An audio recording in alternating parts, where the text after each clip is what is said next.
formats. We have videos, we have audio fact checks, we have the text fact checks as well. So the videos run on our social media, YouTube. Our audios run on, I can see your message, Elizabeth, thank you. Thank you so much. Our audios run on radio, MCI radio, but we're also translating them. We're putting them on mainstream media as well. So that is really a few. We're also conducting trainings here and there, universities, and civil society organizations and things like that. So I'm proud to be here representing Debunk. At Debunk, I am the head of training, but also the lead fact checker. I lead in fact checking misinformation and fake news. Allow me just share my screen with you guys. Okay. Because I want us to be following. Can you see my screen?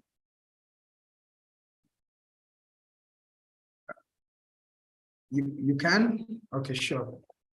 Thank you, if you can. So, about a little bit about myself. As I told you, I'm Edgar Matthew Karuhanga. I am the lead fact checker and head of training here at the Debunk Media Initiative. I am a journalist with a bachelor's degree in journalism and mass communication from Kampala University. I have practiced journalism. Right now, I work as a show host and investigative journalist at Digitalk TV, one of the TVs here in Uganda. I host a morning show. It airs every Monday to Friday from 8 to 10 a.m. So what we do here is really we talk about the political landscape and political stories that we experience here in Uganda. Yeah, I also fact check misinformation, as I've told you earlier. I also do climate change stories. I conduct trainings. I have conducted fact-checking trainings in universities here, over 5. We've been to Makerere University. I've been at KIU, KU University. We've been at MBI and various universities. I've also trained journalists in fact-checking misinformation. The most recent one has been training we conducted in Gulu, that is the northern part of Uganda. We were training journalists from there. We've trained journalists here in Kampala. So our vision really is to fight, to have a world that is free from false information and fake news. And we can do this by doing the fact checks, but also capacity building. So I'm happy to be here. I have also been trained with Africa Check. So I am a certified trainer of trainers. The knowledge that and wisdom that we're going to be sharing here, I hope that we can replicate it in our places of influence. We can replicate it in the media houses. We work for under all those particular areas. So if there is no question, allow me, if I can continue, if there is no question. But if there is a question, feel free to just raise your hand. You can chat in the chat box, anything. Please don't feel lost. I'll try to go as slow as possible. If I'm speaking fast, you can advise me to slow on the intonation as well, so that at the end of the day, this training is impactful. Are we good to go? I want to see a sign or something.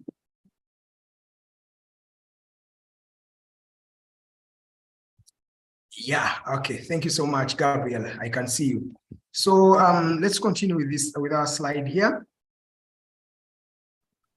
Okay. Sorry, I was actually raising my hand, like that I should be permitted to speak. Oh, sure. Please do. Right, thank you, sir. I just wanted to ask a question. If you can tell me one of the tools used to verify a voice clip, as you mentioned before. The tools for fact checking? The tool used, no, for voice clip specifically, for checking a voice clip. I really cannot hear your question very well. Yeah, I think my network is a little bit poor. I'm asking about one of the tools to fact check voice clip. Am I loud enough? Oh, okay. Voice claims. You're talking about audio, is it? Yes, exactly. An audio. Yeah. Okay. Yeah. Thank you. So we really use the same tools. I hope you know some of the fact-checking tools. We have tools like Google Reverse Search. We have tools like TinEye, Google Earth, and things like that. So what we do is we use those very same tools, but the difference when it comes to audio is in the scripting. Remember, when you're writing for audio, you're writing for someone's ear, right? So we can use the very same tools we use in fact checking to just get the evidence, get the data that has been there, also get where the claim first appeared and things like that, the dynamics in the fact checking process. But when you're writing, that's when you write for someone's ear. So there are no specific tools for audio, but we have these tools that we use every day. So we use them, we get the right information. But then when we are writing the fact check, we write it in a radio format. So normally when we're doing audios, they are not always long. We do short audio fact checks, and then we compile them and put them in what we call a debunk podcast, or the podcast. So the podcast is slightly longer. It is 30 minutes, but in those 30 minutes, we touch base on the claims. We talk about the claim that we have done. We play the voicing or the audio online. Then we also bring in some what we call experts, so specialists about that field or that topic that we are fact checking. So there is no one tool that you can say this only works in audio. No, but then you script the fact check in an audio format, or you script the fact check for radio. Maybe there are some tools that we use when we are editing the fact check. That's when we use the Adobe Audition and things like that. But if it's fact checking itself, we use the old school way of sit down and do research. But then after, when we are writing, it's going to be different for writing for video and writing for audio and writing for text. I hope I've answered your question. Yeah, sure. Thank you. Thank you so very much. All right. Thank you, Gabriel, for that question. Can we continue now? Is there any other question? Oh, okay. All right. So let's continue. Just a minute. I think my internet is slow. I try to move a slide and it takes a bit of time.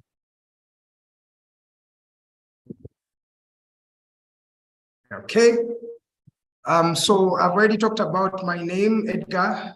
I'm a trainer of trainers. I've trained journalists in Uganda, students in universities and organizations. Over 200 students have been trained by Debunk so far. So it's also something we can say we are proud of. And of course, I attended the trainer of trainers that was happening in South Africa. That was in February with Africa Check. So it's been a privilege and an opportunity serving here as a fact checker. It's not really a job for me, but it's more of a service, something that I enjoy to do. Let's continue. So at this moment, I want to just listen from a few of you. I want you to just share with me some of the things you expect to learn for this particular training today. So generally, why are you here? And what are some of the things you expect to learn from me or from this training?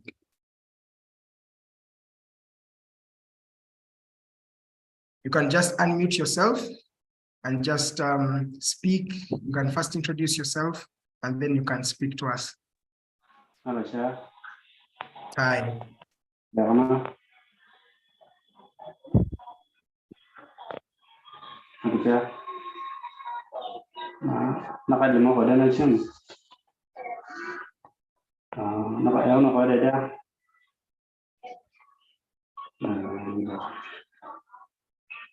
Rồi thì mình lại đến vậy. I cannot get you very well. I think Isaac, you can speak. I can see your hand is raised. Hello? Yes, hello. Hello? I can hear you. Hello? Yes, thank you for this session. My expectation is that I wanted to know how to fact check like the count votes during elections. Okay, fact checking votes during election. Yeah, offline. Okay, Yeah. offline. Thank you. We shall talk about that. Isaac, now I think you can speak. Yeah, it is me who was speaking. Oh, okay. So sorry, I thought Isaac is a male. I'm so sorry. Then I think there is Nyoro Abal Mako. Good afternoon. Are you getting me? Yes, sir. Yeah, this is Marco Nyoro Abal from Jur River County in Western Bahrain State. I'm just expected like checking in, for example, like if the result of election are out and there is a contradiction between other party, how are you going to check such kind of story? Thank you very much. Before you go, sir, your intonation is a bit fast.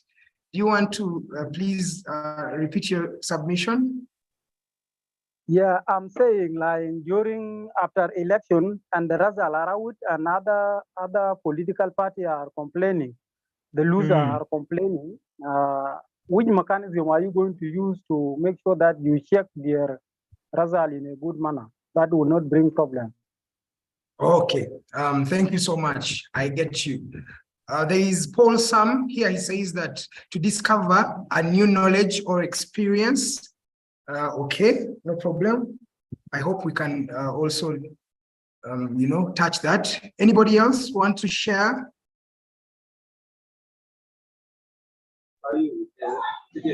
Hello?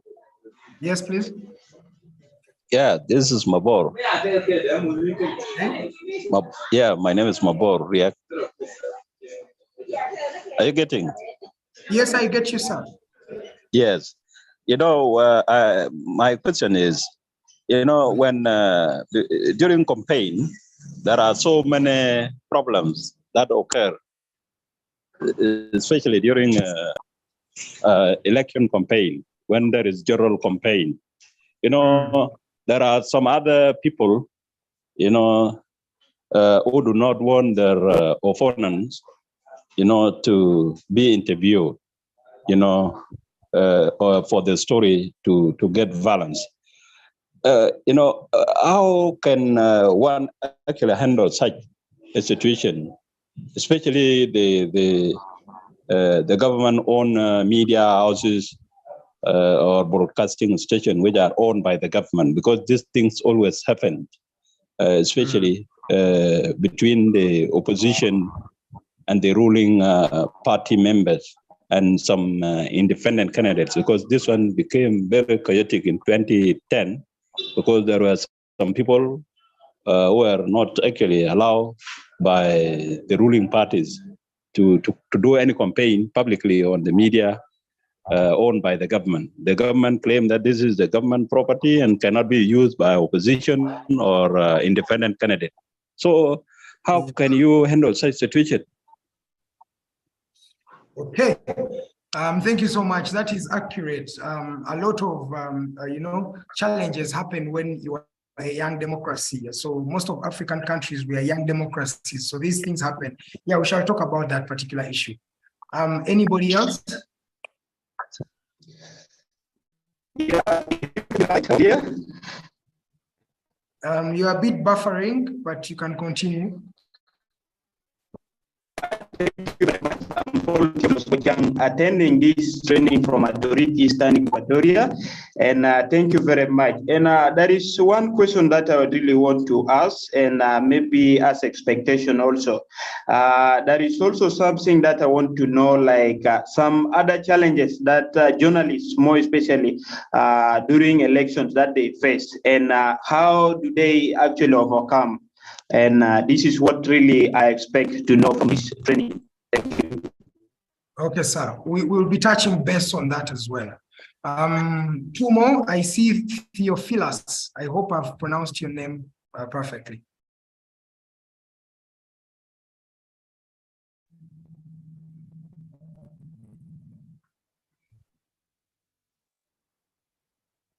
Theophilus? Yeah. Hello.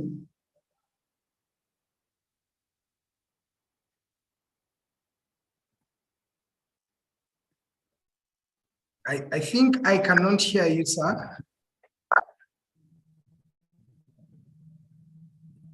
Okay, as Lodu, can you just share with us as Theophilus is working on their network?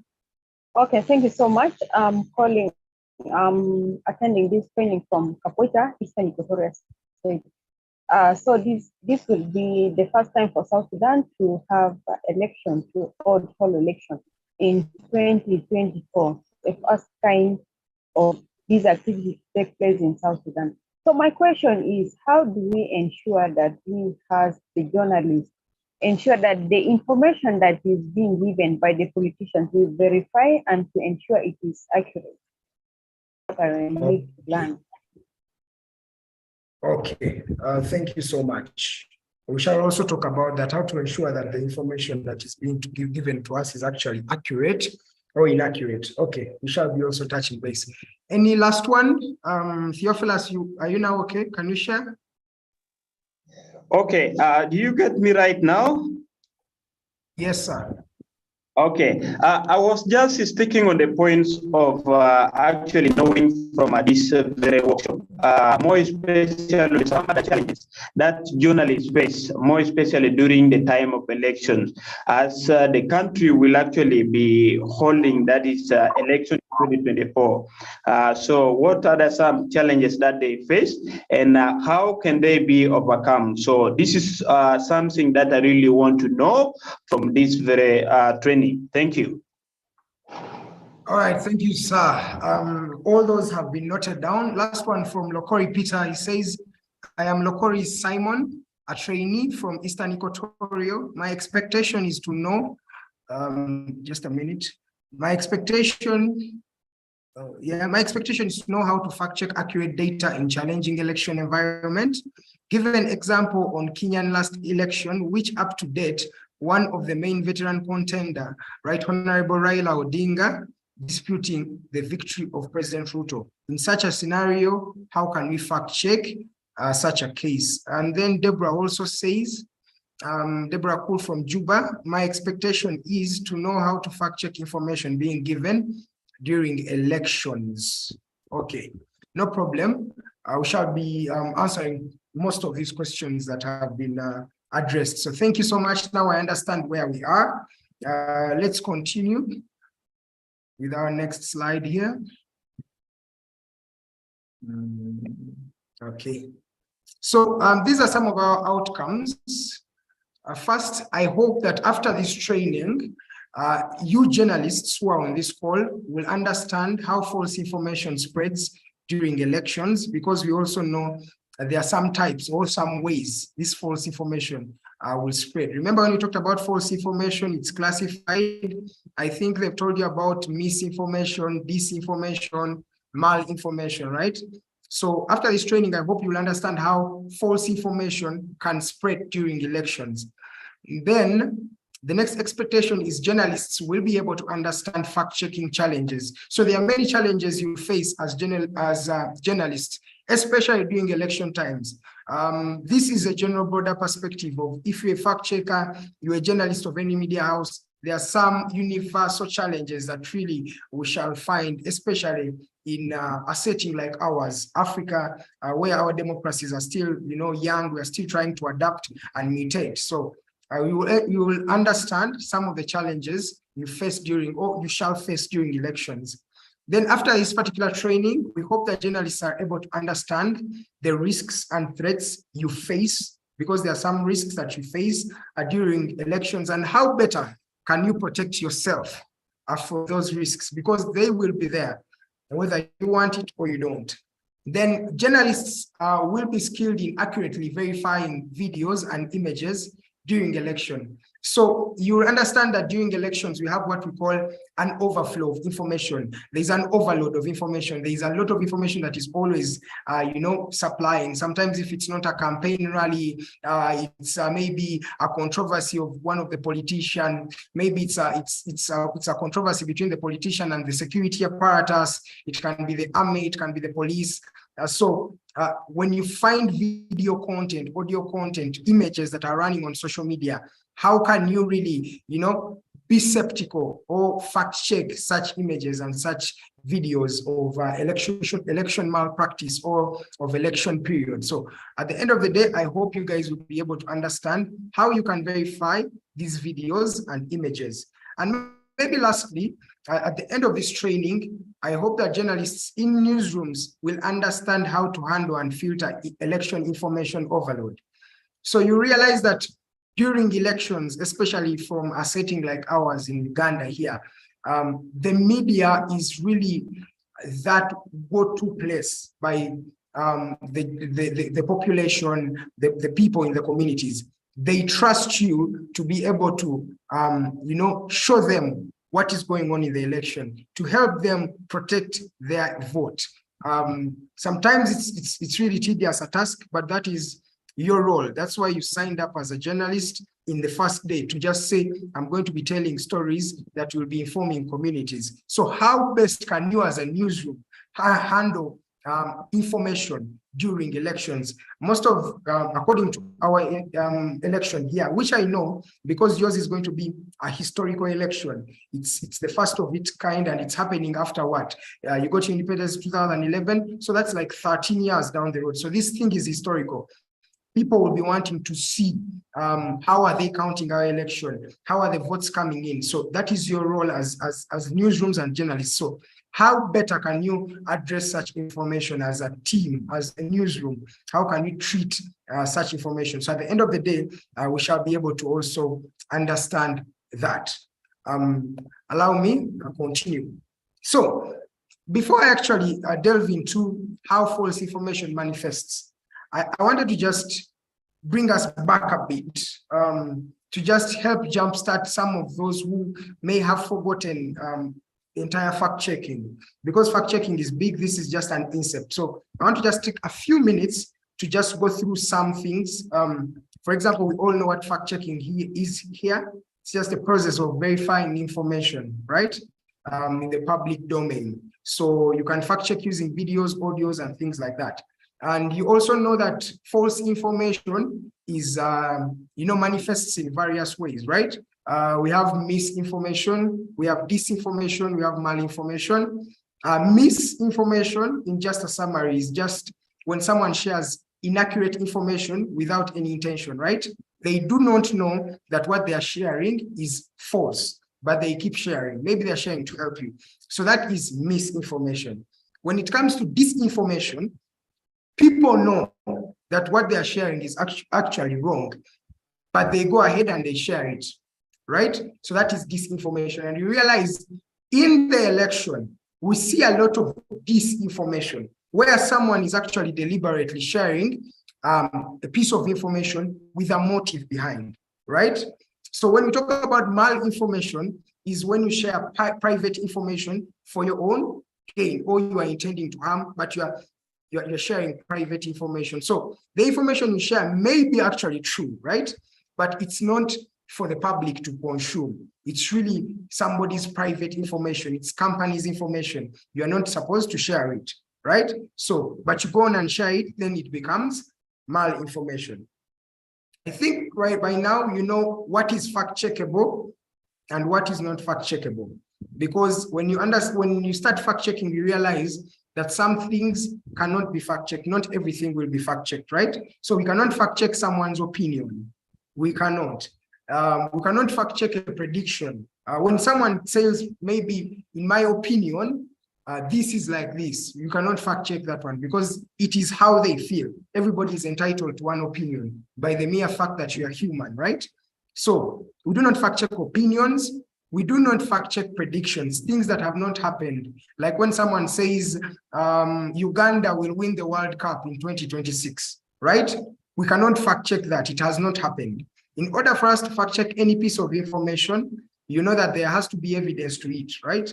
There has to be somewhere we can go and actually fact check this. So there has to be evidence to back it. It has to have existed somewhere. Someone should have shared that information somewhere. So there are some things, dynamics therein, and I hope you've gone through this. So I'm just trying to bring us up to speed, right? So you've also talked about the fact-checking process. You know how we identify the claim. We look for the sources of the claim, right? we inspect the evidence in the claim, we conduct researches, we talk to experts if there is no data, if there is data, we search for it, and after we set out the fact check. I'm trying to just summarize for those maybe who would want to remember. So we do our research, conduct it, talk to experts if we need them to be there. If we do not need them, let's look for the data, always use the latest data, right? So that is really the fact-checking process. And thereafter, we set out the evidence. We have our verdicts we give. I think you've heard of them. There is inaccurate, there is misleading, exaggerated, right? So we give a verdict according to the research we have conducted and how better it is, or how we interpret that evidence for the people. And remember, someone who is fact-checking you can also go through the same process.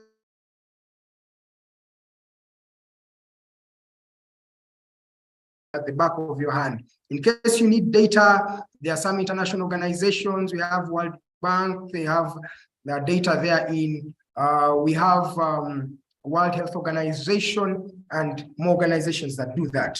I hope we are together. Someone talked about tools. There are some fact-checking tools. I think you've heard about a few of them. There is a Google reverse search. We can use TinEye to fact check. There is Yandex. We have Forensically. We have Google Earth. We have Botometer. There are very, very many fact-checking tools that you can use. So those are some of the things that as journalists and fact checkers, you can continue to research, look through what tool is the best for you, right? So allow me now delve into the conversation of fact checking during elections.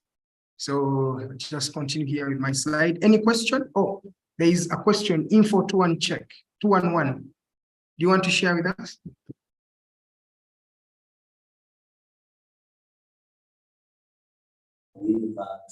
Hello? Hello? Yes, I can hear you. Yeah, can you hear me? Hello? Paulino, I can hear you, Paulino. Yeah, thank you very much. It is very wonderful, but I have a few questions that I want to ask about fact checking, because we are basically talking about the journalists, how they can also confirm or fact checking the full informations. As now in the context of our country, South Sudan, maybe in 2024 that we are going for elections, some political parties or some individuals that are running mates or their candidates, they might be fooling, or the statement that they are given to the journalists, it might not be confirmed. How do we check that one so that we can confirm it whether this information is fact checking or it is accurate? Okay. Fact checking political statements that are made by candidates. We shall be talking about that. No problem. But it's really the same process. Yeah, it's really the same process. Just to give you a highlight, it's the same process. You get what they have said, interpret it, but also speak to them to be sure that they said that or they were quoted right. Then after that, we start to fact check it. We first realize, is it fact checkable? Is it not? Was it an opinion? Is there evidence to back it up? We use that evidence and then we strip down and then we debunk it, right? But I'm also going to give you some few tips on actually election fact checking.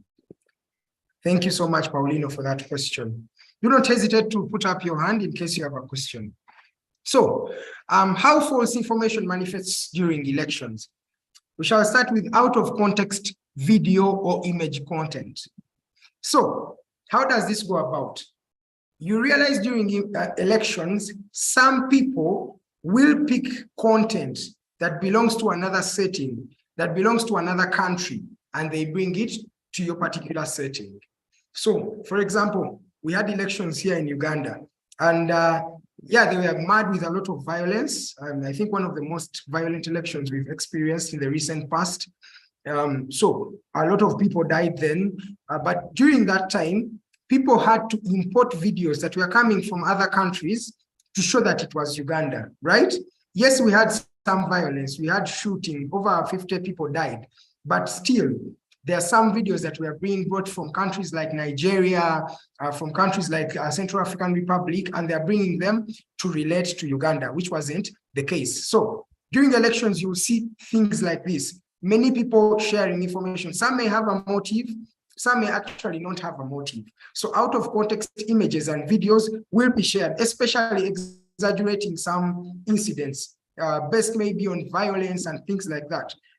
Maybe if there was someone who was arrested, like normally most of our candidates here are arrested. So you may see that one has been arrested, but someone brings a video that belongs to another country to say that, hey, did you see what the Uganda police force has done? They have arrested this candidate. He is now incarcerated. So always be on the lookout of out of context videos. We also have doctored and fabricated images.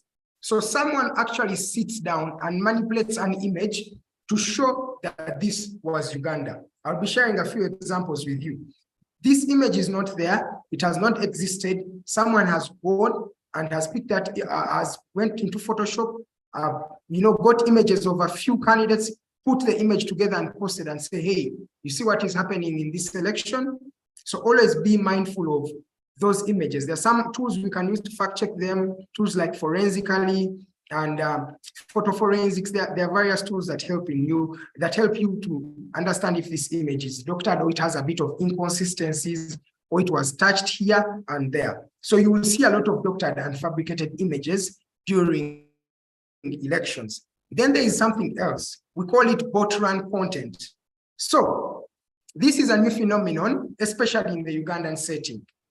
We did not know that there can be accounts that actually do not have names. So these accounts I'm talking about Facebook accounts, Twitter accounts. Someone creates bots, and these bots start to share a certain message. Sometimes it's pro something, maybe it's pro government, sometimes it's pro opposition. So some people may think that the content that is being posted is from an individual human being. No, sometimes these things are called bots. They are accounts that actually do not really exist, but they are there to just share a certain narrative, a certain message that has been programmed in them, right? So we had a lot of bot run content in the last election that was pro-government. You remember, just to give you a brief background, in Uganda today, our Facebook is off. It is off because the president said that some of his supporters' accounts were removed from Facebook. And Facebook was saying these had an agenda they were running. It was not actually a reality. It's the same thing we had on Twitter. On Twitter, there were actually real bots, things that have been fed with a lot of information, and they were sharing a certain ideology, a certain agenda. So what you have to know is that you look at those accounts that are sharing information, a lot of information. There are some characteristics of bots. They share information consistently. Like you'll see, they will post maybe a post at 12. What time is it right now? It's a 3:15 p.m. Ugandan time. Sorry, a quarter to 4 p.m. Ugandan time. You realize that someone will post at 3:40, a bot, it will post again at 3:41, it will post again at 3:42. So those are some of the characteristics of bots. And every time they're posting, they have a certain message, maybe a certain hashtag, a certain agenda they are trying to prove. Maybe they say, #Museveni forever,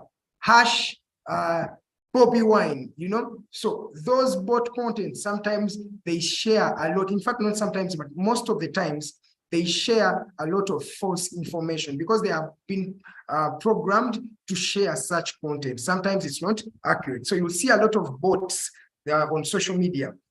These days, Twitter has taken down a few bots.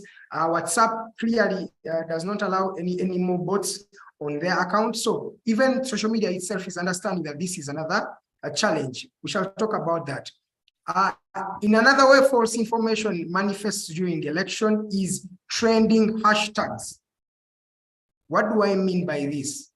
You've heard of programs like, you've heard of posts like, they post a photo of Museveni, then they say #Vision 2026. In the past, it was, for Bobby Wine, it was Tulumbe, something like that, trying to show that it is our time to take power. We had hash funandaga muntu, which meant hash get your ID so that you can vote. That was the one that was pro Robert Chagulanyi. The one from 7, I think it was hash steady progress, 70 Paka last. So those hashtags always, almost all the times, will have a lot of inaccurate information just because someone would want to see maybe their candidate win. So always look at what is trending, especially during election. What hashtag is trending? If it's hash Museveni, what are those pro Museveni messages saying? If it's hash Bobby Wine, what are those Bobby Wine candidates saying? In your content, in your context, we can say hash Salva Kiir, right? Because at least I'm sure that Salva Kiir will be coming to stand in December 2024. Maybe if Riek Machar will come, hash Riek Machar. So always look at those hashtags. Most of the times you realize that one hashtag that is supporting one candidate may be putting inaccurate information or, painting another party false or bad, right? So always look at these trending hashtags. We also have what we call fabricated headlines and screenshots. These are when you see maybe a media house, a prominent media house, let's say 211 check, someone gets your fonts and uses 211 check to have said this, but the body actually is not the same as the headline. Maybe the headline is true, but the context is wrong. Sometimes the context is actually true, the headline is wrong. Sometimes you'll find the headline, the context, the logos used, everything is completely wrong. So before you share any information, before you confirm this information to be true, always look at the headlines, read the body. Does the body, is the body saying what the headline is saying?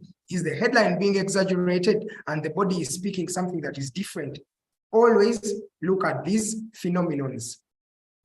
I hope we are together. Someone is saying my voice is breaking a bit. Sorry, I think that's a network challenge. Is it now better? Yes, it's good. Yes. Thank you. Thank you so much, dear. Any questions so far?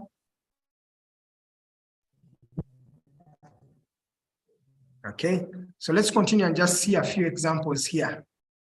Okay, so this is one of the examples. I'm going to play you a video that is on the right, but before I even play this video here on the right, there is a post on the left.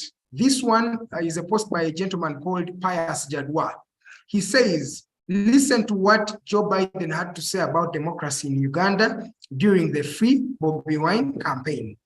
So they are telling us, this is Joe Biden speaking to the Americans. Let me play for you the video and tell me if this is Joe Biden.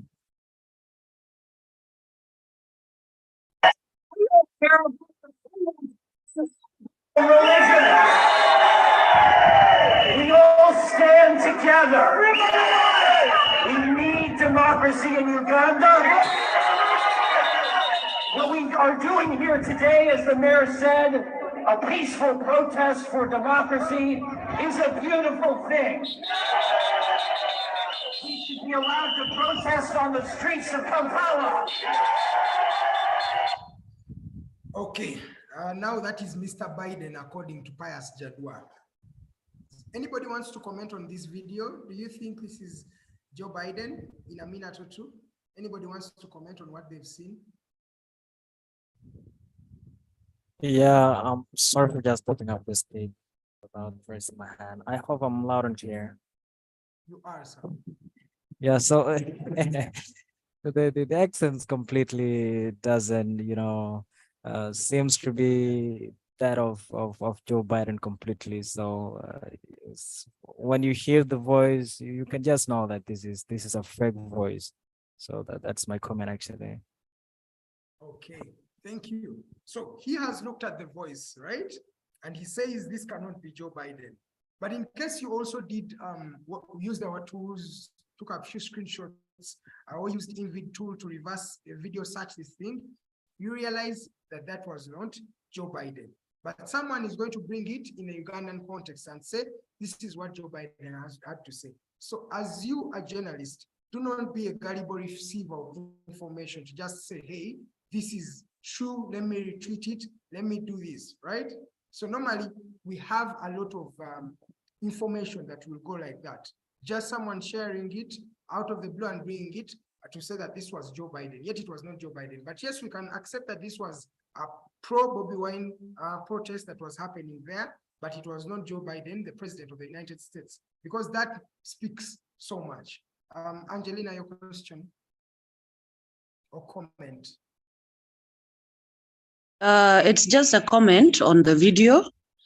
Actually, the sound, looks like voiced over, but it could be also someone who is trying to copy, like the way Joe Biden is sounding, and then put it at the background as a voice over during that. And the photo itself is definitely a Photoshop.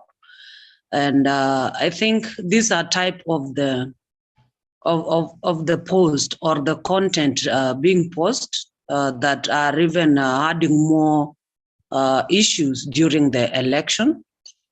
And someone who might have been the first person who posted this on our social media page, for instance, the Twitter and everything, Facebook, these people, for sure, they would also fall into trap, even if it's not that at that particular time.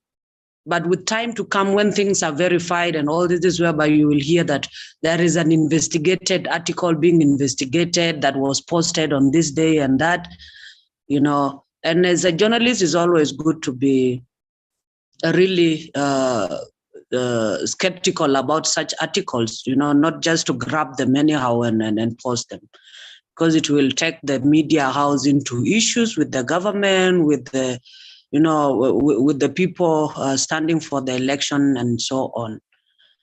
Thank you so much. It's just an addition and my observation that I've observed. Thank you. Okay, thank you so much for that particular observation. I hope my voice is better. Yeah, you actually right. So we have increase your voice a little bit. Increase your voice. Okay. Is this loud better? Is this slightly better now? Can you hear me very well? Yeah. Okay, I will try to be more loud. Sorry, it's just the internet challenges here that are just disturbing us, but we shall try to soldier on slowly by slowly. So thank you for that submission, Angelina. You are right, just that this is not Photoshop. It was actually a gentleman who was on the protest, who was taking part in the protest that was, talking about the Free Bobby Wine campaign. At the time, you remember Bobby Wine was incarcerated and then some information was going on. But it was actually a true video that was there, but it was used out of context. Someone was saying this was Joe Biden, but it was actually not Joe Biden. So I'm just showing you how a lot of false information will move during elections, or how it traverses, or how some people can use it to manipulate or to sometimes push a narrative that may not be there. I have another example for you.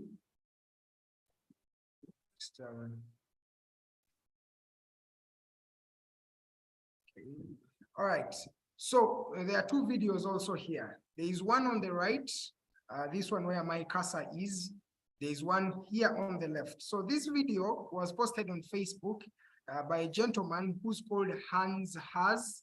And I think their profile had a photo of Robert Kyagulanyi.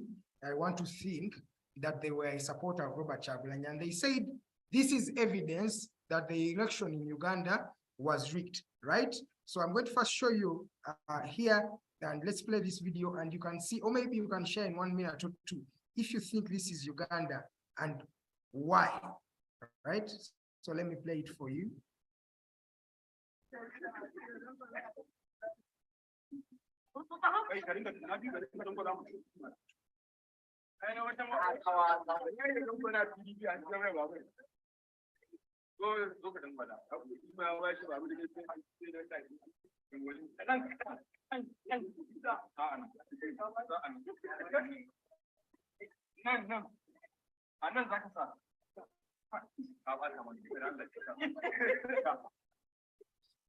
Yeah, as you can see that video, there are kids that are voting. There are gentlemen who are just, enjoying themselves during the election.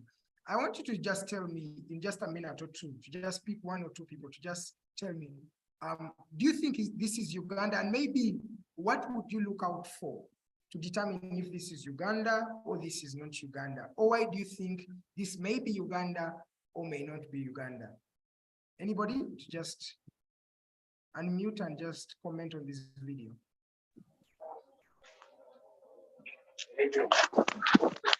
Looking at the voice, the language that they're speaking, that sounds like Luganda. So it shows that that is Uganda. And if you were to maybe search further, and then there is a possibility that it might not also be Uganda, because people can impose that. There are people who know a lot of languages. So some people can just shoot a short clip speaking Luganda and saying that this is Uganda. Yeah. Okay, thank you so much. So one of the clues she points out, sorry, I did not get your name, but one of the clues she points out is the language. So when you listen, she says it may be Luganda. So if someone who knows Luganda, just to give you clarity, that is not Luganda.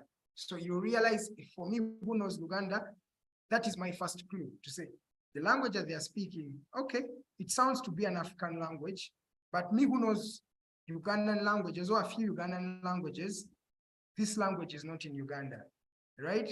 So this is not Uganda. That's one clue. Anybody who wants to share another clue? Yes, it's Angelina again. Yes, sir. Yeah. Actually, the language was not clear to me, but from the physical look of the people, of the children coming to vote, to me, it just came to my mind. It could be a group of people gathered, maybe in Zambia, or they are comedian and they're trying to, to create things that can also fuel the election in Uganda. The language actually wasn't clear to me. And I see, for me, I just took it, maybe it's Zambia, people from that area, although it could be an accusation, but from the look of the people, yeah. So I just concluded by saying it could be just a group of people coming together and trying to create a manipulative video or a clip toward Ugandan election. Exactly. Thank you so much, Angelina. And I like that you also scrutinize the details, because when you're doing video fact checks, before you even use these tools, you're going to use the clues, those small things, the language that is being used, maybe the color that people are wearing and things like that. So you are actually right. Thank you so much for that. Any last one? Any last one to just comment on the video?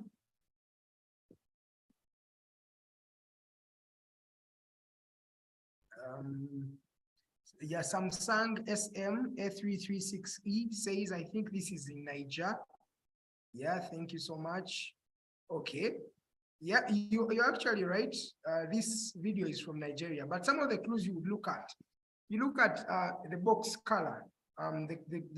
What is the color of the top or the lid of the box? It is green. What boxes does Uganda use? So those are some of the clues you ask yourself.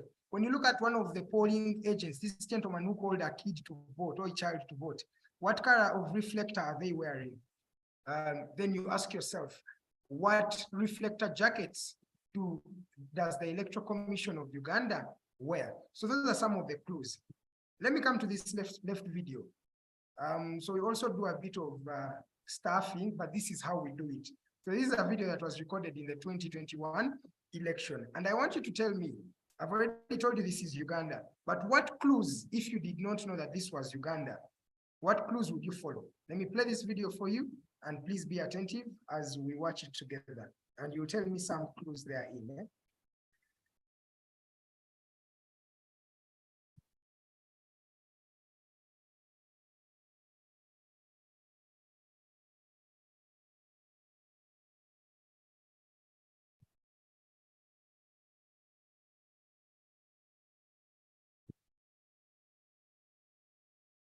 I'll play the video again for those who have not watched it to just be more skeptical. Just a minute. Okay.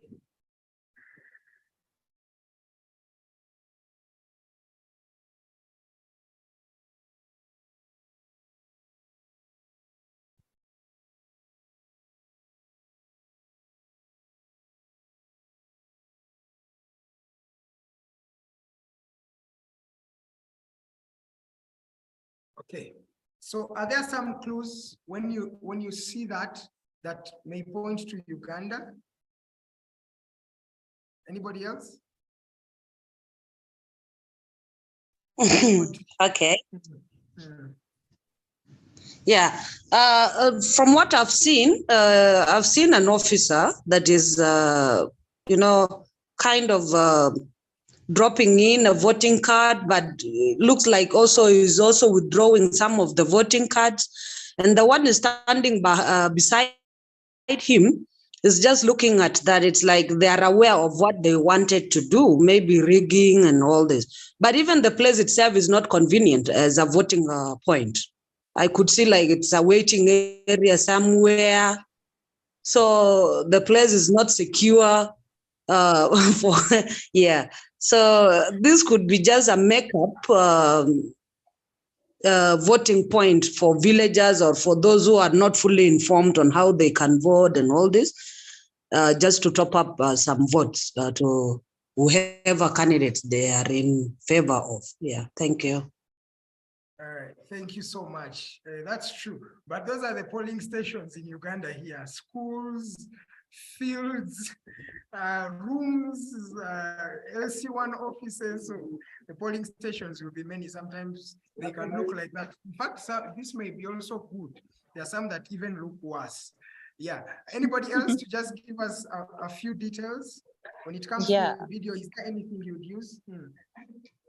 Okay, like first of all, looking at the uniform, my name is Akut. So looking at the uniform that the officer is wearing, it indicates that this guy is from Uganda. And being someone who have been to Uganda, like the environment is like, it shows, yeah, those are the voting places in Uganda. So sometimes, because as you said, there could be school, SC1 offices. So that is one of the things that can say that this video was taken in Uganda. Okay, thank you so much. Yeah, he points out an issue of uniforms. So any video you watch, look out for things like that. What are the uniforms that people are wearing? What landmarks are there? What language is being used? So when you look at this video critically, this is the police uniform of Uganda. So many police men, especially those who are starting out, always wear this uniform, like you see it. We also have another clue. When I play for you this video, you shall realize that our lids are always gray of the boxes we use. That is another clue. But also this gentleman standing on the side of the policeman, you see this mask? It has GOU. That is government of Uganda. We are one of the few countries that were privileged to be given free masks by government. I did not get a mask though, but I got the free posho. So they gave us free posho, food, beans, and masks. So when you see this mask, the mask that was given by the government of Uganda, it always had that mark, GOU, government of Uganda. So that is already another clue that you can follow when fact-checking such images and such videos. So you will see many videos like these, flocking your timeline, flocking your social media, but always look at those small clues. What uniforms have they worn? What language are they speaking? What landmarks are there? Is there a school? Is there a hill somewhere? Is there maybe trees? Just look at those natural landmarks that sometimes will help you in demystifying. They may not always be accurate, but they are a basis for you to start your fact-checking process or your fact-check. So always look at these clues. You realize that some content will be imported and will be given to you, will be used in the Ugandan content or in the country's context, right? So this is how we wear, or how our polling agents wear. It's not as dark green as the one in Nigeria, and we also have a gray, a gray design also here that has the Uganda Electoral Commission. So those are some of the clues you can look out for when you're fact checking these information or these videos and images that come and are used in the Ugandan context. There is another screenshot here. This one comes from View Ebifa Mugwanga, Uganda. This means just view what is happening in Uganda. That's how you can translate it. So this is the final presidential poll results that they used. So you realize this is a screenshot from a TV, NBS TV, and NBS is one of the TVs in Uganda. They are showing the final presidential poll results. And this was posted on the 31st of January at exactly 2:17 p.m. They were saying Yoweri Museveni won, we got, 19.2% of 21% of the election. And they were saying Kyagulanyi got 71.08%, meaning that Kyagulanyi won, right? And they came here, these are called lower thirds here down. As you can see these ones here, they say Kyagulanyi leads Museveni in final electoral results with 71.08%. When you follow this, you realize that this is what we call disinformation. So someone went and got the interface of NBS television. They got their lower thirds that are used here. Even the time is here, 9:05, right? They even got the comments here of NBS television to try to impersonate, to show that they were saying Kyagulanyi Ssentamu was the winner. But this was the vice versa. When you look at the genuine screenshot that they fabricated or they edited, you can see what NBS posted here. NBS said the Electoral Commission has announced full and final results for the just concluded presidential elections, confirming President Museveni in the lead. You can see here Yoweri Museveni Timuhabura Kaguta having 58.38%, that is 6 million votes with a few. Then Robert Kyagulanyi, the opposition or the head of opposition, had only 35.08%, making it 3.6 million. But there are some things that are common or that are same. You realize the time, 9:05, right? It's the same time that is here, 9:05. Here, they fabricated the lower third. The original lower third was saying Museveni remains in the lead with 58.38%. Come back here. This one changed and put Kyagulanyi leads Museveni in final election results with 71.08%. So that means this person knew what they are sharing is inaccurate, but they still wanted to share it. They went and they fabricated the interfaces of NBS and they purported that this was the accurate result. But when you look at the original screenshot from NBS, even the verified tick is there. Even the handle we can see here, it's at NBS TV. So this is actually valid. This is valid and this is invalid. So these are things that you will see. People doctoring, results and things like that to help them push a certain narrative and agenda. So always be skeptical. But the good thing about this is that when you do a lot of edits on an interface, you will see that even it's not clear. Even the words are not clear. You can see it's blurry. That means the photo or the screenshot has been played and tampered with many, many times. But this is actually very, very clear. I hope we are together there. Is there any question before I continue? Okay, I shall continue now. So now, just a minute. My internet is trying to play games with me here. So we're going to talk about what are some of the risks that journalists are likely to encounter. You as someone who's covering elections, what are some of the risks that you are going to encounter? Because I'm telling you, in young democracies like ourselves, in countries that are still developing, politically, there are these challenges that you will face as the fourth estate, because what you're doing, not everybody is actually happy you're doing it. As you're reporting, there are some people that you may be hurting. So in order for them to reiterate, you realize that there are some things that they shall do. So these are some of the risks that you are going to encounter while doing the job of fact checking. First, information overload. you are going to get a lot of information that is coming on your algorithm on your social media. Some information may be true, some may be inaccurate, but just know it's going to be too much because we are in an age, what we call the digital era. So everybody really may be having a smartphone, even in the rural communities. So everybody has become a journalist now. When they get information, they will be sharing it with you. You'll be getting it. It will become too much. Sometimes the videos are too much. Sometimes the posts are too much. Some people use hyperbole, exaggeration. Some people will use wit. They're posting things that are funny, you know, so the information is going to be too much. It's about you to go through that information. And remember, if you are an aspiring journalist and a fact checker already, in fact, a journalist and a fact checker, there is really a thin line. So if you're an aspiring journalist, you are going to be ready to sit down and do this research, read through all this information. The information will be too much. Unfortunately, there are also arrests and imprisonment.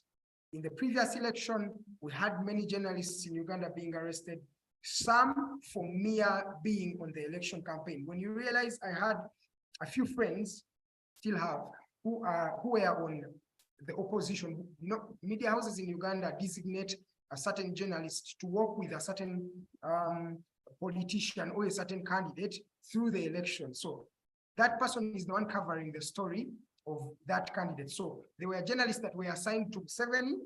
There are journalists who were assigned to Robert Kyagulanyi. There are journalists who were assigned to Norbert Mao and all other candidates. But according to some of the research that we got, many of the journalists that were with Bobi Wine, Robert Kyagulanyi, suffered immensely. They were tear gassed, they were imprisoned, they were beaten, some were spied at. So you also realize that there are challenges there.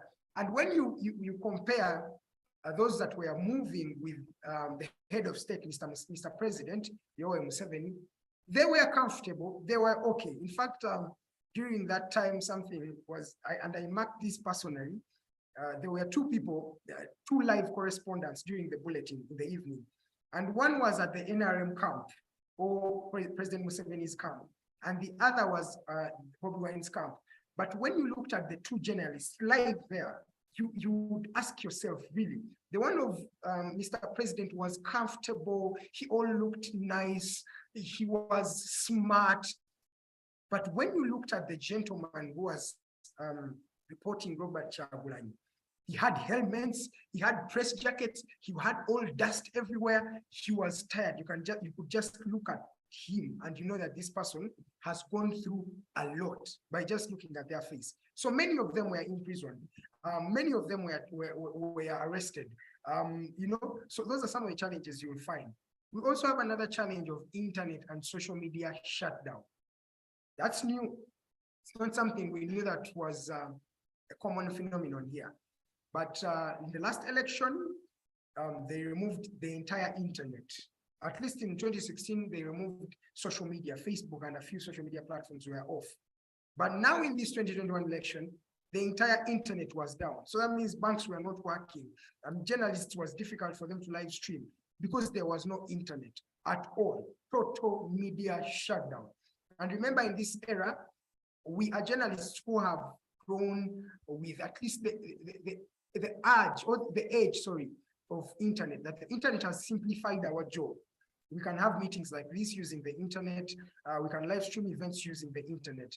But in a time when the internet was off, we had to go back to old school journalism, the basics of writing on notes, of making calls, of actually walking to the polling stations to get the news.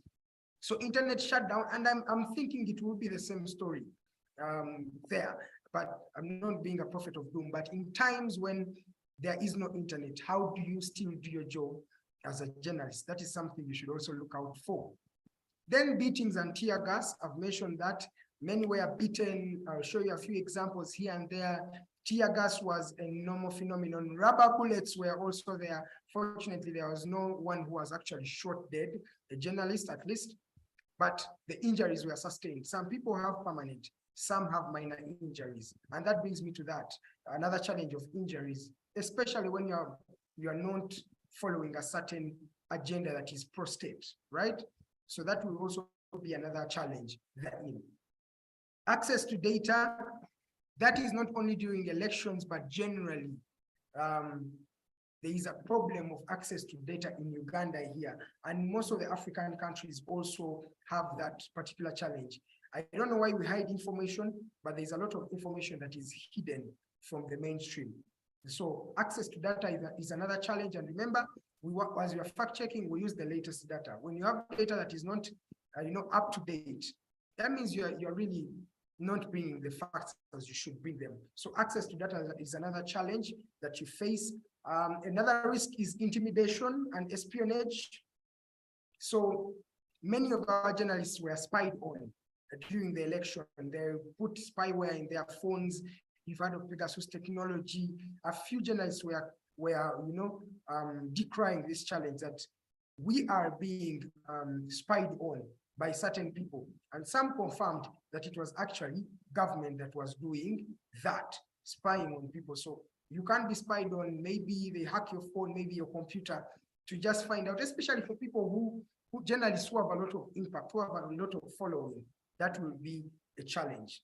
Bureaucratic interference, government trying to refuse you from live streaming. In fact, during the elections, we are not allowed to live stream, presidential, rallies and things like that. It was a very, very big challenge at the time. So bureaucratic interference, this is something you will find, because someone, as I've told you, may not be wanting you to share the results from the election, because the election is that time of the country where the country sits down to say, this is what we want. But your agenda sometimes may not be the agenda of some other people. So you'll have bureaucratic interference. And of late, we have what we call AI-generated information. So in the age of artificial intelligence, AI, there are some images that are being fabricated. And these images can be pushing a certain agenda. I think you've heard of those AI-generated images. The most recent ones were those of the Pope putting on a jacket and, glasses and things like that. So those are artificially made images or, AI-generated images. So always look out for those particular posts, those particular images. Is this actually true? This may not be true. This has been created by AI.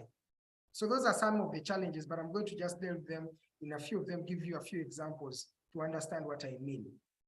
Allow me play this video for you. This is a story that was compiled by Africa News during the election. And this was a story really about the journalists who were arrested and some beaten during the election. Please watch it and we continue. With Uganda's general election fast approaching, attacks against members of the press by security forces have caused outrage. Journalists, especially those covering opposition candidates and protests, have been arrested, beaten, and had their equipment confiscated or destroyed. Press Freedom Watchdog says it has documented over 100 attacks since November. These have been deliberate attacks where some officers have even warned the journalists to shoot at them and have gone ahead to shoot at them and occasioning injuries on them. This has never happened during an election in Uganda. We've not had a time as now when the deliberate attacks are not even condemned by the security leadership.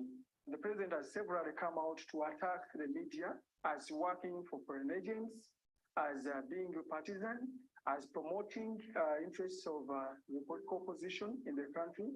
And of course, the voice of the president is so strong that it pushes the security forces to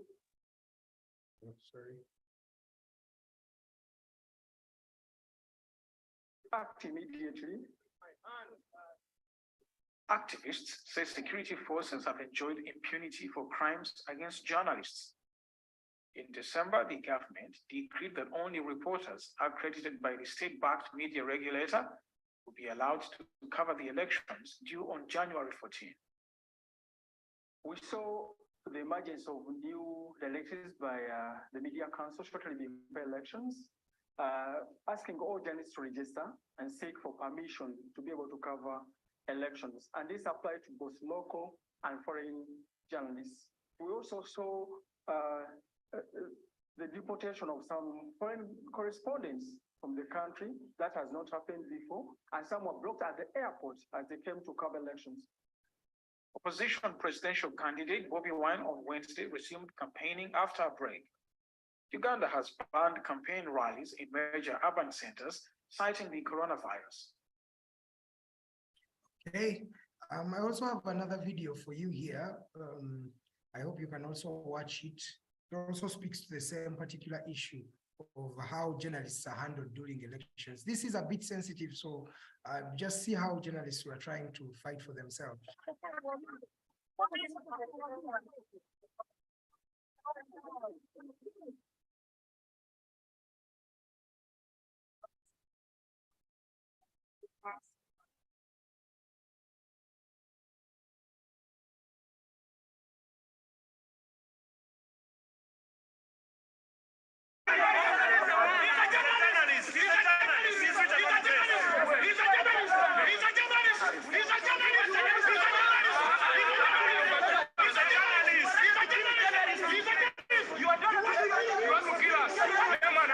is the commander? He's a journalist.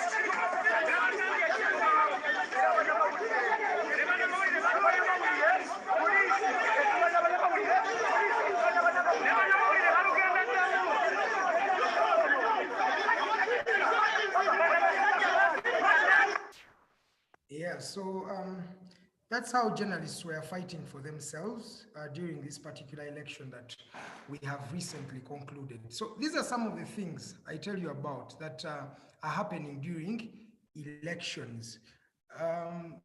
Okay, someone was not watching, was just hearing the video. Sorry about that. But you can see some of the risks that you will go through. These are just a few of them. Let me just continue here. We have more examples for you. Okay. So you see another post here. Police closed 2 radio stations in Jinja, arrest journalists over election results. You realize that Jinja was that, the central region was the biggest region that supported the opposition. So Jinja is in the east, but also part of the entire bigger central region of Uganda.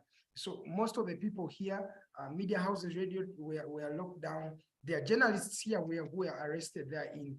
And so these are some of the many challenges that you shall face during elections. If it's really, I don't want to say it's the same as Sudan, but it's a common phenomenon, right?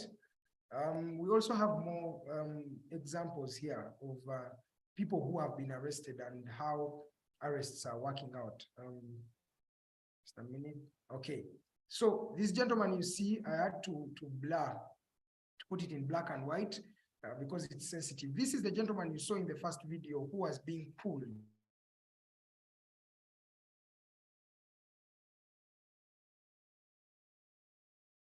He's there, Ashraf. He's called Ashraf Kassirie. He was beaten by, I think, a canister or something. We are not sure about what exactly it was, but this is him. You can see how they are rushing him to the hospital. This is all blood, just that we put it in black and white to be a bit sensitive. But these are the injuries we talk about. There are many, many injuries that were made. There is a lady from Daily Monitor as well, whose ankles were broken. There are people who are still decrying the back problem. People were shot with rubber bullets in the thighs. These are all journalists trying to tell the story, and realize all these ones were moving with the opposition. So the opposition journalists who are going to tell those stories, it's going to be a challenge. So those are some of the injuries. Up to today, Ashraf Kassirie has even been forced to live in the United States. He had to leave the country. He is no longer in the country right now. He is still wearing something on the head that helps his skull, because I think the tear gas canister affected his skull. These are the challenges I'm telling you that you may face, and they happen because this is elections, and of course it's change of guard. That's where power is. So these things, you may find them, but be ready to tell the stories nonetheless. This is beating and shooting. So this is my friend Ali Mivule, who works with NTV Uganda. He's a show host there, a reporter, and a political journalist at that media house. He was shot in the thighs here, and he had to be taken to hospital. He was removing, in fact, his jeans here, trying to show the policemen, telling them, this is what you have done. This is the effect of the rubber bullets you have given me.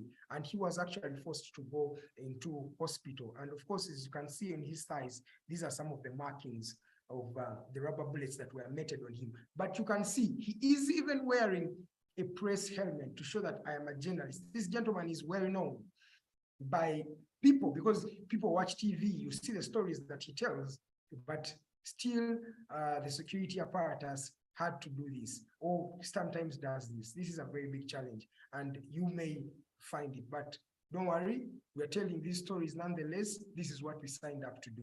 So that is Ali Mevule. He's a journalist with NTV Uganda.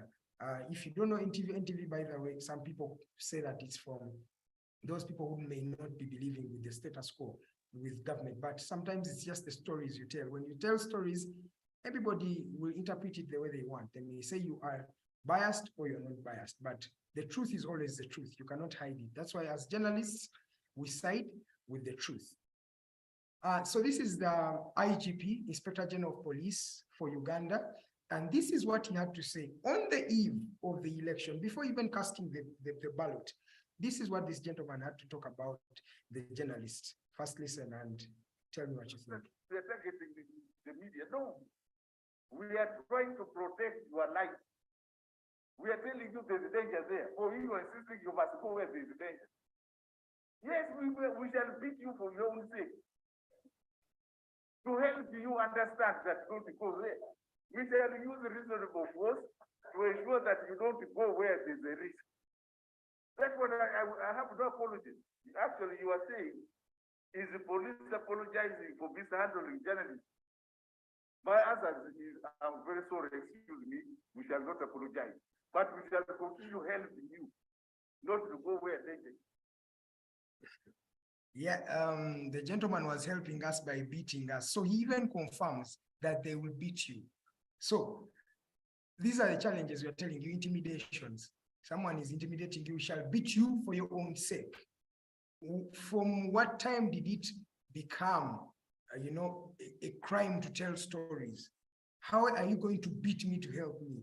Really, those are some of the challenges I'm telling you. Yes, Theophilus.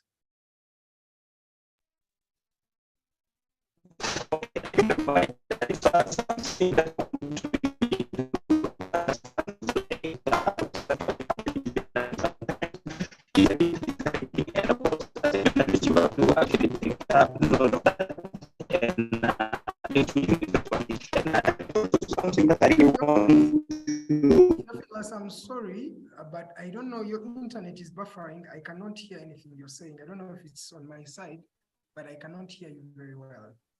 Do you mind if you can text or get a place that is more convenient?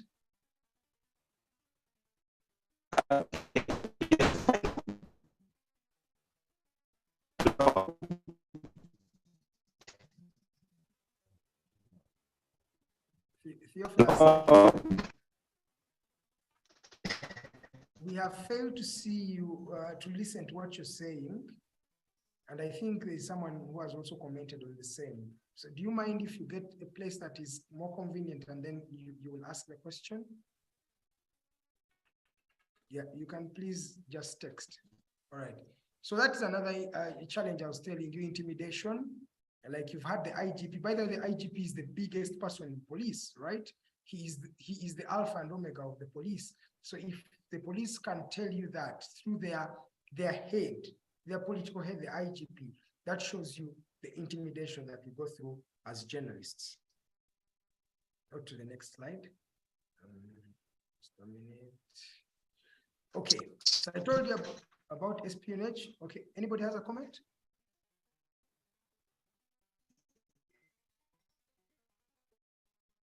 Okay, so espionage, the challenge of spying on you and espionage. This is Raymond Mujuni. Raymond Mujuni is one of the senior journalists to have in this country. He has earned his way. He's told those stories. He works with Nation Media Group, that is NTV Daily Monitor, and he's a renowned journalist right here. Some of you may know him. So Raymond says that posted this, and this was the eve. This was post after the election, and he says, from Tuesday, Apple notified me and a couple of other investigative journalists of state-sponsored attackers targeting our phones using the Pegasus spyware. We have taken all steps to secure our gadgets, but it's important to continue to insist that illegal surveillance is criminal. So Apple had to give him, information on people who were actually attacking him, trying to spy on him, trying to get his phone. Yes, please.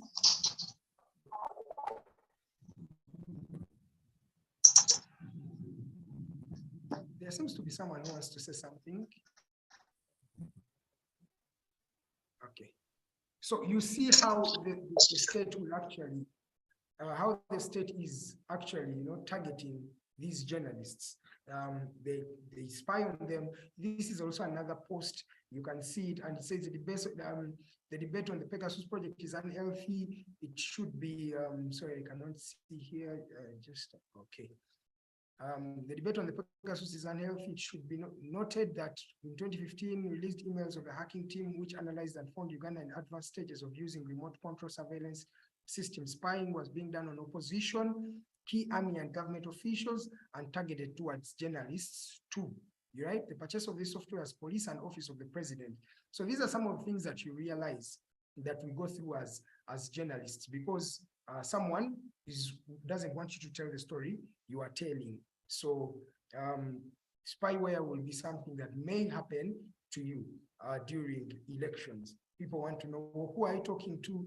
You may be pro a certain party or something like that. So be mindful of espionage. There are some things that people have, some software that is helping protect them, but as journalists, you should know that they may target you. That's why some people have many phones. They have the smartphone, but they also have in Uganda what we call empuliziganya, the small ones that may not be easily traced. So that is some of the challenges that you're going to face as journalists.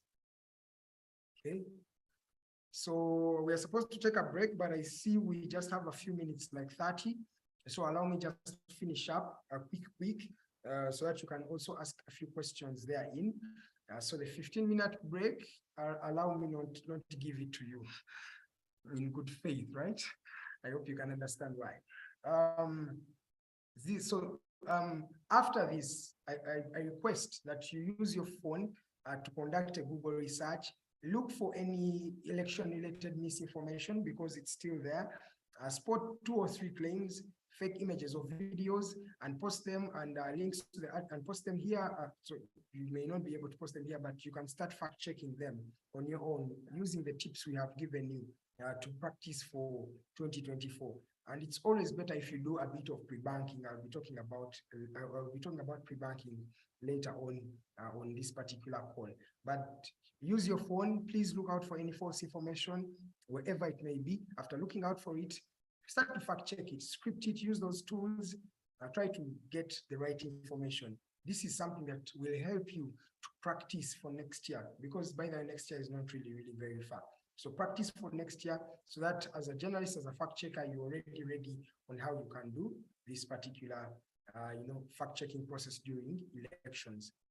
So how to fact check accurately during elections? What can you do, or what do you need to do as a journalist to better prepare yourself during elections? 1, ensure reliability with other journalists. So what do I mean by this? You realize that when you are alone, you are limited to some extent. So have a network. Do you have those organizations? For example, in Uganda here, we have the Uganda Journalists Association. We have WhatsApp groups there. We have online journalist fellowships. So we have a lot of uniting bodies. There is a Uganda Human Rights Network for journalists. There is Uganda Journalists Association. We have various journalist associations that bring us together. When you have a reliable network, it gives you leverage on how better can you fact check. In case you get a video that you get from maybe from Kampala here, call and say, hey, you are based in Kabale district. I have found this video on social media. Have you seen this story? Is it accurate or someone is misleading us? Things like that. When you have a network, someone will help you. And the good thing, and this is in the Ugandan context, we are united as journalists because we have realized that's the only way to go. And when you realize most of the times, if I don't have a contact, especially for experts, I can call another journalist, they'll get me that expert to use.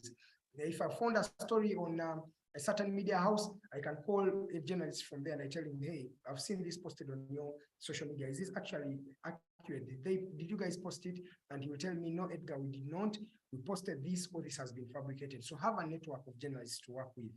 Have a team of guys, a team of people who are going to help you in fighting for yourselves, because at the end of the day, all of you have a common cause.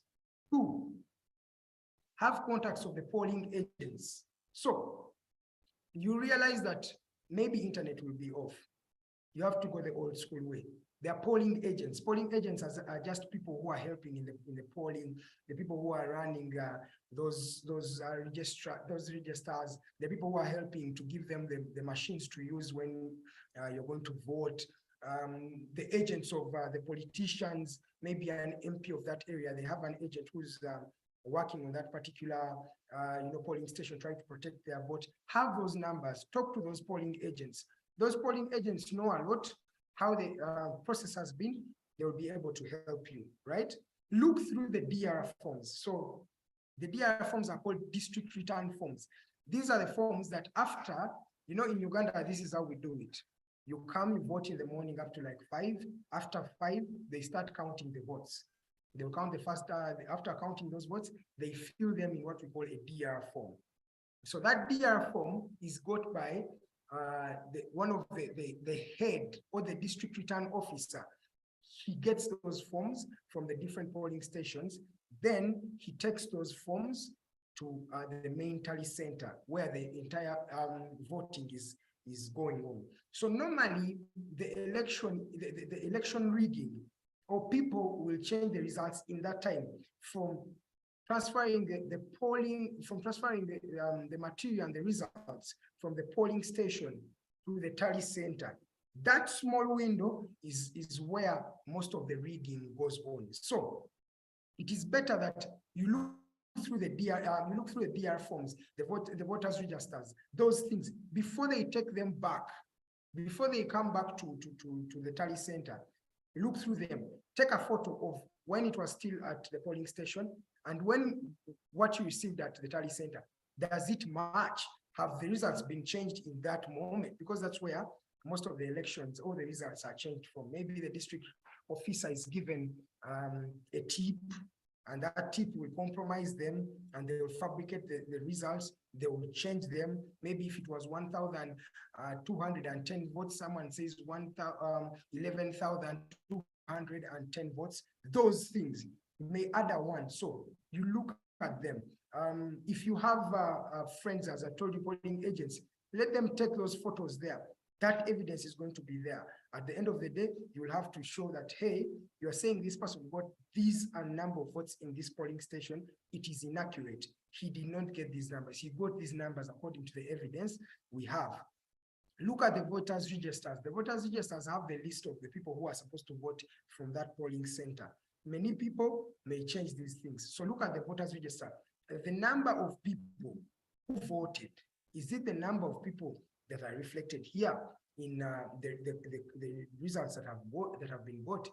There are recent elections that even the president was complaining about, where the voter turnout was 87%, and one candidate got, I think, 98% of the entire votes. And this is close to impossible. You cannot get out of the 87%, you get 98%. There are no people who made, invalid votes. The opposition really got like a few votes, only 1%, which looks outrageous. So look through this data, look through the voters register, look through the polling lists to help you. This is a very big challenge because you realize there are many polling stations, but that's why you need a network. If you are not in, for example, I'm not in Gulu, I'm in Kampala, but I want to know how many votes Bobi Wine got in Gulu. I have friends there, I'll tell them, you were at this polling station, you were at the tally center in Gulu. How many did he get? Is that what has been reflected here? That is how you can maneuver that particular challenge. Upload content on secure devices and accounts. So you realize that there is a lot of what we call taking People may confiscate your gadgets, cameras, sometimes they are destroyed by security. But if you have your information backed somewhere, it's very, very easy for you. You will know that, hey, I can do this. I have already backed my voters registers on my drive. I've already put it maybe on my phone. You have more copies, right? Because if if they tell you this was the accurate information and you say, no, for me, I have my evidence there, this is the information, it's better for you at the end of the day. So upload all the content you get, all the information as you get it to somewhere secure. An external drive, put it on your computer, leave it on the card of the camera. You can copy it, maybe if the internet is there on the hard drive, but have it secured somewhere. Because at the end of the day, it's the data that speaks. You as a fact checker, you cannot say anything. Scrutinize syndicated accounts on social media. I talked about this in the first place, that the bot accounts, are there some accounts that are pushing a certain agenda? Are they pushing a certain narrative? Are they trying to promote something? Are they trying to promote something? Look at those things, connect them. Are the hashtags the same? Are they using this? Do they have the same goal? Are they talking about the same issue? Are they many? Are they inconsistent? Do they look like they're posting literally every time? Because those are some of the characteristics of bot accounts. So look at those things, scrutinize them. This takes a lot of commitment, but also a lot of scrutiny. You have to be very careful, because at the end of the day, you don't want to be fact checked. I'll read here a message. I see there's a message. Okay. Hey, this is me, Theophilus. Are there some follow-up that should be done by the country leadership to give journalists right after being beaten or shot during the election times? Yeah, I think the journalists are free to do their job, really. But the laws are there that protect us as journalists. They are there. That's why when you saw in the video when they were trying to pull the journalists from on top of the van, the people were shouting, that one is a journalist, that is a journalist. So the rules are there. But the people who are entrenching these rules may not be interested in what you have to say. So you are, for lack of a better word, you are on your own, right? You are on your own. So I don't think the people who are who are against you can support what you're doing. So you are alone in this. Try your level best to network with people who resonate with you, with fellow journalists, with fellow people who understand you, because some people really have an agenda. Bella shared in the group that, hello, Theophilus, this is Bella from the bank. Leadership like that in Uganda did a lot of talking than actively getting the journalists help. That is true. We have journalism bodies that try as much as possible to better the lives of journalists by suing responsible individuals, and some yielded results because it works as an organized body like the Uganda Journalists Association.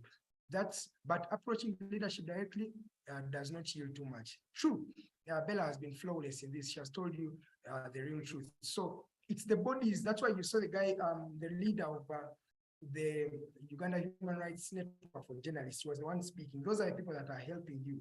But when it comes to the state, to some extent, maybe we have a saying in Uganda that Gambano, you know someone somewhere who knows someone who knows someone, right? So that can help you. But at the end of the day, as a journalist, you are on your own. How to fact check accurately during elections? Check official websites for official results. So there is a new phenomenon here. As you are voting, as they're counting the votes, they are uploaded on a certain site of Uganda Electoral Commission. So you can follow the Uganda Electoral Commission. Maybe it's giving you the right information, because in this scenario, it's them that we are supposed to trust. So use their data, use what they put there, according to how they are putting it there, at what time they put it there. So always check for the official website of these organizations or these entities, government entities, or the entities responsible for the election. It will also help you, because at the end of the day, you will say this is according to the Uganda Electoral Commission. That gives you more credibility. Another point, have a member at the National Tally Center. So as I've told you, the National Tally Center is where all the elections that have, all the votes that have been casted on that very same day, that's where we take them. That's where the pool they are. So be sure to have someone at the National Tally Center, because when you have someone who's at the National Tally Center, they can help you in collaborating information. You ask them, have the results of Hoima arrived? Yes, they have arrived. Who won the seat of the member of parliament in that constituency? These, they will tell you the name of the candidate, the votes they got, because they are at the Tally Center. They are exactly where the election is, where the votes are being counted for the entire country. So it's very important as a media house, have someone who is seated at the Tally Center that will help you in this particular fact-checking process. Have an alliance with other fact checkers and journalists to cross-share reliable information. I've told you, talk to your fellow friends, to your colleagues. Do they have information? Use that information in a way that is going to help you. Okay. Just a minute here. Okay. So this is how newsrooms can combat false information during elections or in elections. So this is really just about the newsrooms. But before I continue, I just wanted to read a few messages here. Okay, I think, okay, you can continue. How newsrooms can combat false information. So in your media houses, the televisions you work for, the radio stations you work for, the newspapers you're working for, the fact-checking organizations you're working for, like 211 Check, what do they have? What can you guys do in order to prepare or to fight or combat false information, be it disinformation, be it misinformation, be it malinformation? First, pre-banking prior to the election. What do we mean by pre-banking? Pre-banking is having information or doing fact checks about the elections before they actually happen. What do I mean? Give information to the people about the election, the things that you know already. Maybe who are the candidates that are vying for positions? Where are the polling stations? Because the good thing, we already have this information prior to the election. You can say there are 300 polling stations in this district. These polling stations are found here, here, here, and here. Maybe we have two presidential candidates. There is Salva Kiir, there is Riek Machar. What should you know about Salva Kiir? Salva Kiir came in power on this and this day. He led this and this. He has fought here. He took power here and this and this. Riek Machar, this is his story. So you're pre-banking, you're informing the population about some of the things they should know before the election. You talk about maybe the polling stations. You're like, in Kampala district, we have 17,000 polling stations. In Makindye division, we have 300 polling stations. This and this and this. So have that information that you can use already to help people know about the electoral process. This will help the people that in case they come across any false information, they're able to equip themselves. They're able to protect themselves because they say, hey, the bank has already told us that the candidates that are in this election are two. There is no third one. So what you're saying is actually inaccurate. Maybe they have these and this number of polling stations here. This is where they are located. For you, when you tell us this, you're actually lying. Pre-banking is like preparing them to be able to know something about the election. So you can do this through funny videos.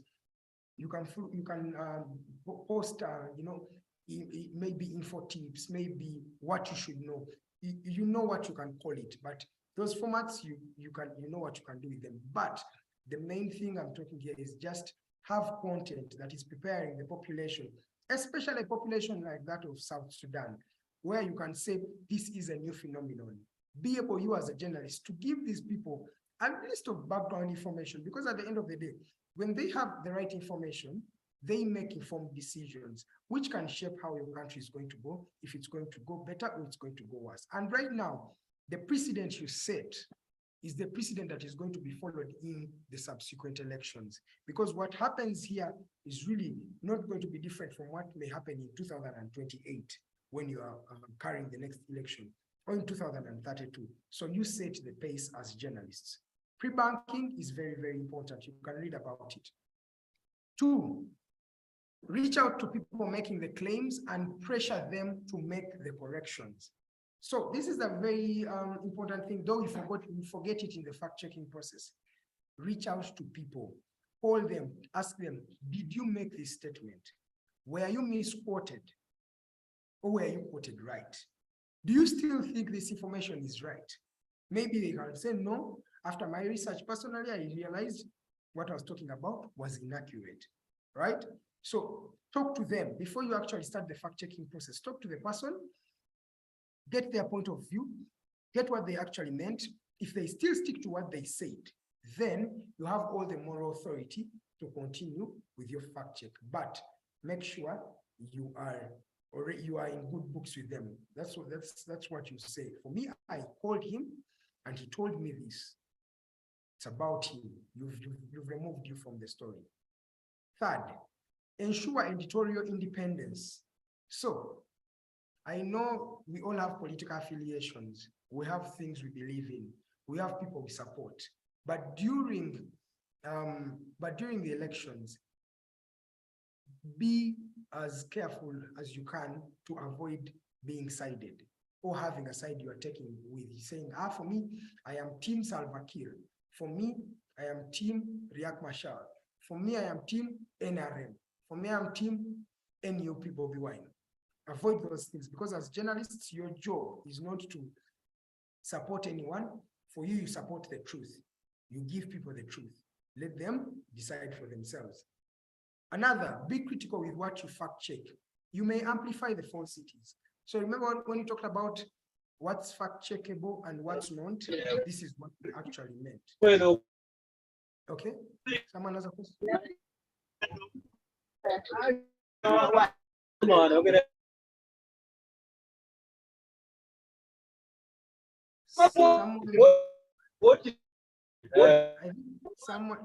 Someone should mute.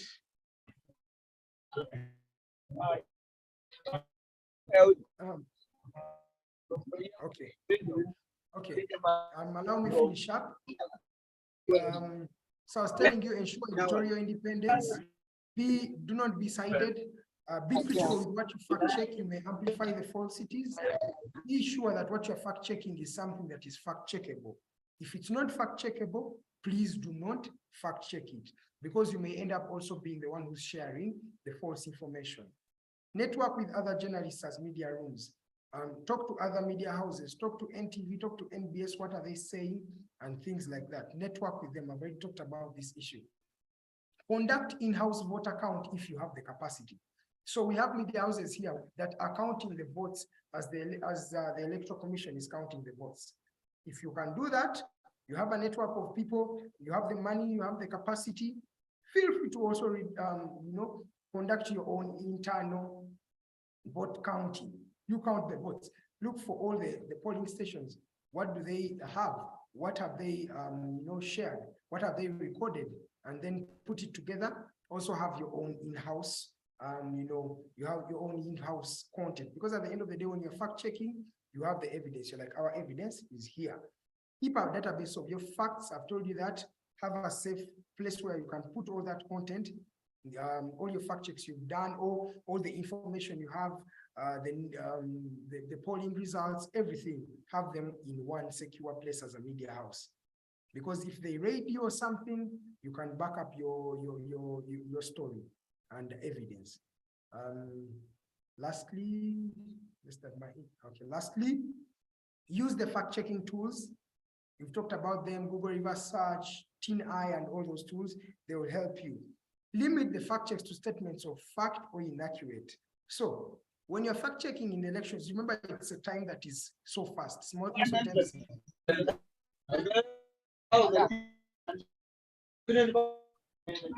is there a question or? Oh. Please mute yourself. I don't know who's unmute. So as I was telling you, limit the fact checks to a statement of fact or inaccurate. Avoid investigation since this is a short time. Use a fact, you based on what you have, the results you have. This is fact, this is not fact. This is fact, this is inaccurate. But when you start going through the investigation process, you realize it will lag And at the time you start fact checking, the video, the claim is already stale. The information, nobody no longer wants to know. There's no impact you're going to create. So limit yourself to the things you are sure about, things you can fact check, that have data, that have evidence to back them up. Do not fact check something that does not have evidence to back it up. Have allies and network with other media houses. I've already talked about that. Engage with the community. They are on ground and they know what is true and what is not true. They are on the ground. By the way, we forget that the people we are fact checking for this information are people who are in the population. We forget about them. These guys will give you the information. They have been down on ground. They went and they voted. In Uganda here, they even protect their vote. They will be there until the vote is counted. They have their results. Talk to them, ask them at your polling station, how many votes did Bobi Wine get? These. On your polling station, how many did they get? Because these people know they're on ground. So if you have, if you can, and this is, in fact, this is an infallible command, always talk to those people. Talk to the last people, the people on ground to help you, demystify these claims or give you more clear information or give you actually their evidence. These people may have videos, as you've seen them. These videos have been caught by the people on ground. They may have the videos. They may have the photographs. They may know the results. So be sure to ask the people who are on ground. I think without any further ado, I hope I've just tried to give you some of the tips that you can follow while you're fact-checking election results or elections in a challenging election environment, which may happen. So if you don't have any question, or do you have the question, please?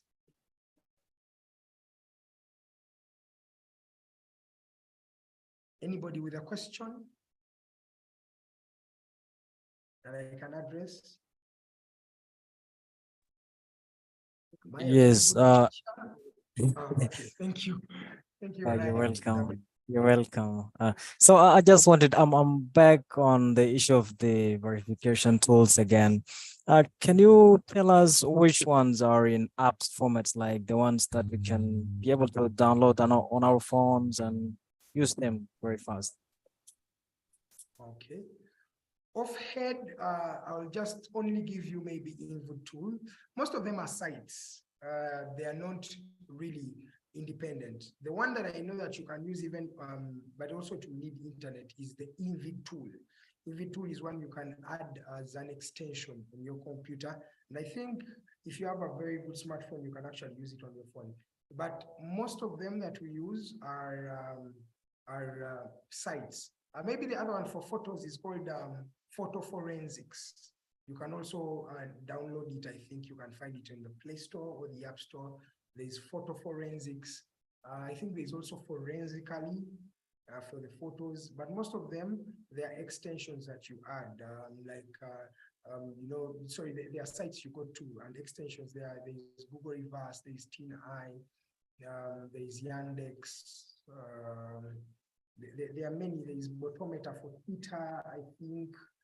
Yeah, there are many, but most of them are not those that you can download. But also, I think there's another one called Forensically, but it's for the phone. You can download it and put it on your phone for just the photos themselves. But of course, the challenge is they're also heavy, so they will be more impactful or more useful when you use them on a computer. They are more effective there, but they can also be used on the phone. But if you want something that is more effective, you would rather use a computer. Any question? Let me check the comments here. You're welcome, Gwen Chol. Thank you so much for the nice presentation.